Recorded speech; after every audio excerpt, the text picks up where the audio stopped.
Halo siswa-siswi BPK Penabur. Hari ini kita akan membahas materi kalor dan perpindahannya. Ada yang pernah dengar kalor itu apa?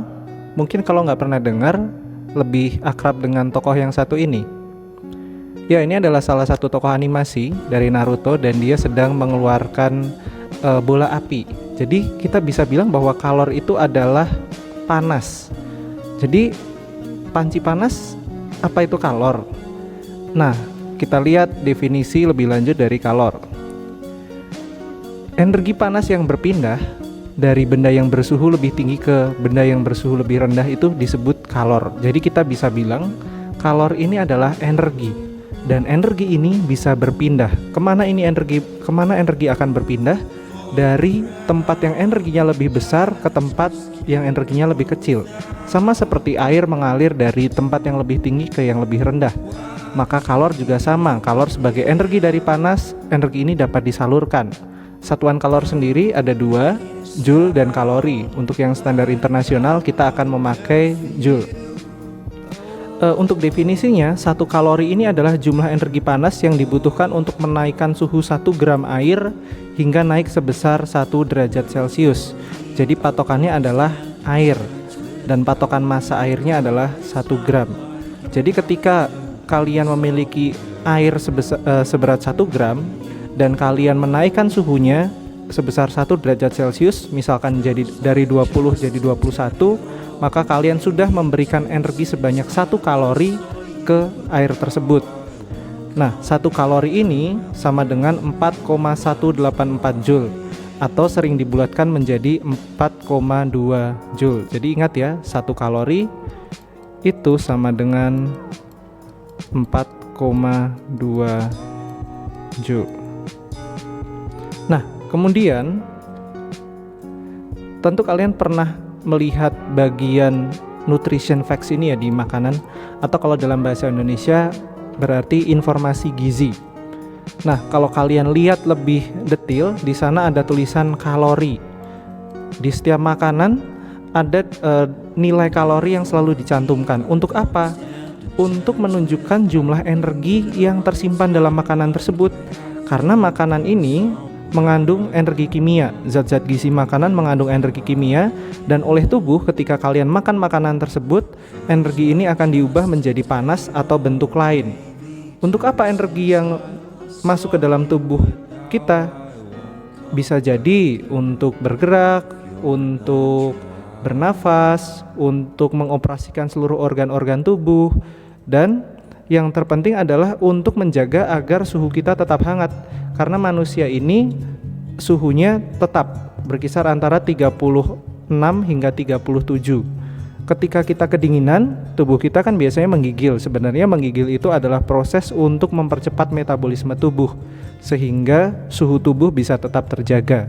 Jadi inilah fungsinya kalori di dalam tubuh kita. Nah, berbicara tentang kalor, kita juga akan berbicara tentang kalor jenis. Apa itu kalor jenis? Kalau kalian melihat gambar di atas, air yang sedang dipanaskan dan juga proses pembuatan pisau. Pisau ini bisa dari besi atau baja. Nah, setiap bahan memiliki kalor jenisnya masing-masing. Jadi kalor jenis ini adalah kalor yang dibutuhkan oleh suatu bahan untuk menaikkan suhunya sebesar 1 derajat Celcius ketika bahan tersebut bermassa 1 kg air. Jadi anggaplah air ini 1 kg. Besi di sini juga bermassa 1 kg. Ketika kita menaikkan suhunya dari 99 jadi 100, kita lihat tabel di bawah. Air membutuhkan energi sebesar 4184. Sedangkan besi, kalau kita menaikkan dari suhu misalkan sama 99 derajat Celcius menjadi 100, energi yang dibutuhkan pun kita lihat 450. Apa artinya kalor jenis yang lebih kecil? Nah, artinya kita bandingkan sekarang ya. Dia untuk naik 1 derajat butuh 4184 joule, sedangkan besi hanya membutuhkan 450. Maka mana bahan yang lebih mudah dipanaskan, air ataukah besi?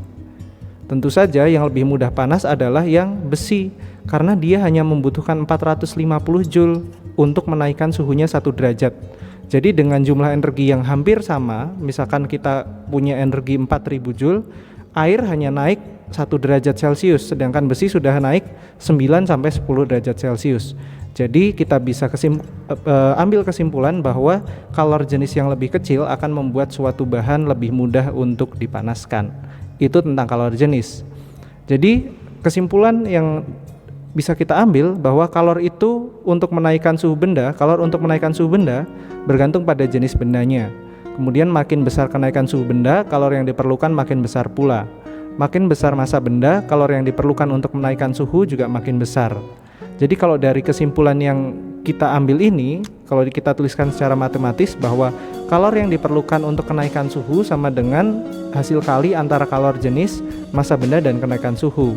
Massa benda lambangnya M, kalor jenis lambangnya C, dan kenaikan suhu delta T. Q sama dengan MC delta T.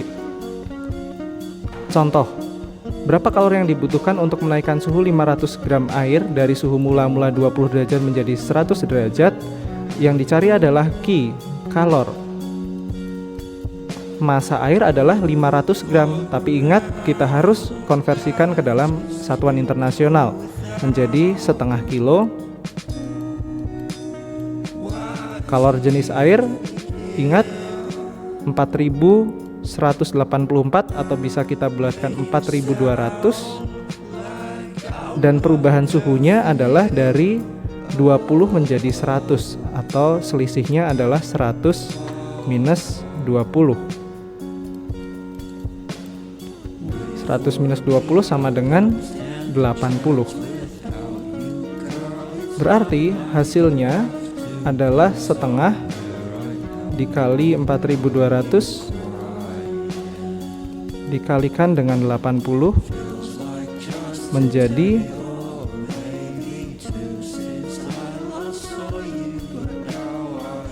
168.000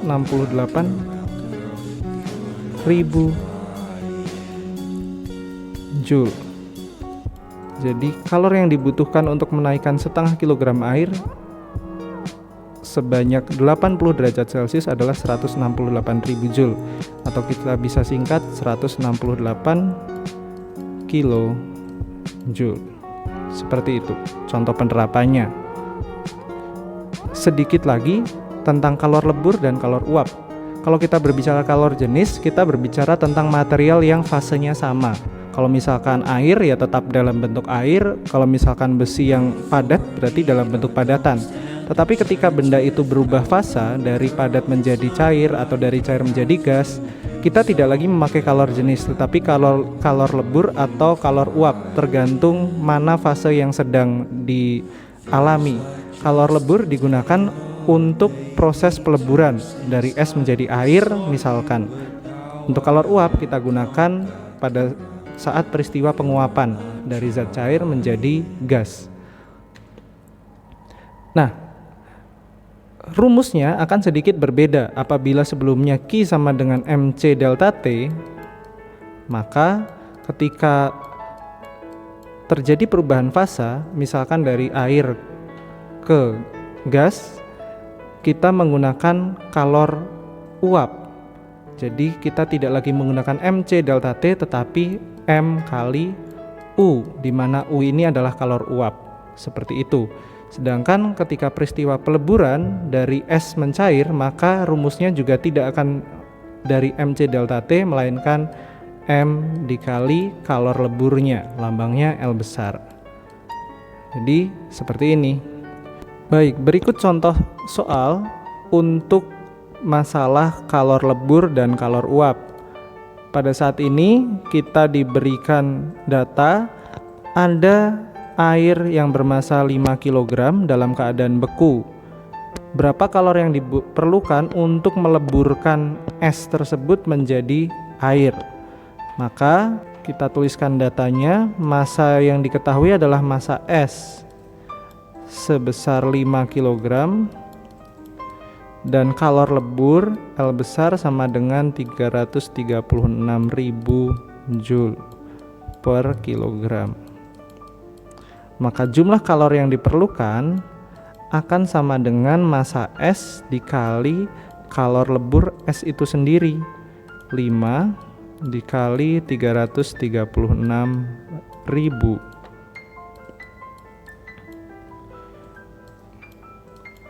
Maka hasilnya adalah 1.680.000